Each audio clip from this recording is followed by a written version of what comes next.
On the hacking debate, then David Cameron took, 137 questions, and it looks to me like he's going to try and break that record. Well, I suppose given that they've dragged everyone back from holidays for this, everyone wants to have their say, and it is a very important issue. That's right. I think the Speaker is obviously going to take everybody in that particular debate, but I think it is worth going back to the Prime Minister's statement, because there was quite a lot of substance in it.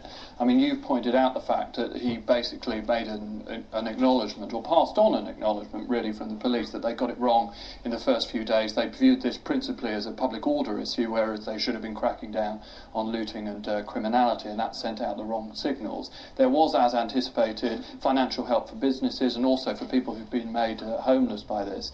Interesting, this potential crackdown on social media, that's something that Downing Street are pushing quite hard. They're in discussions with people like, the people running BlackBerry Messenger and Twitter to try and work out whether that might be a valuable thing to stop the organisation of these sorts of riots and looting through social media. New powers for the police to be able to oblige people in whatever circumstances they think is appropriate to remove face coverings, hoodies and things like that. I think that's that sounds a simple measure, sort of thing that will probably go down well with people who are very worried about what we've seen. He still left the door open to the involvement of the army, despite the fact that the head of the Met told David Cameron that he would rather be the last person in Scotland Yard while all his other officers had gone out before he would actually drag in the army. And also, I think very importantly, and will really resonate, a crackdown on gangs, headed up, interestingly, not say by the Home Secretary, which would suggest that it's all about sort of enforcement measures, but by Ian Duncan Smith,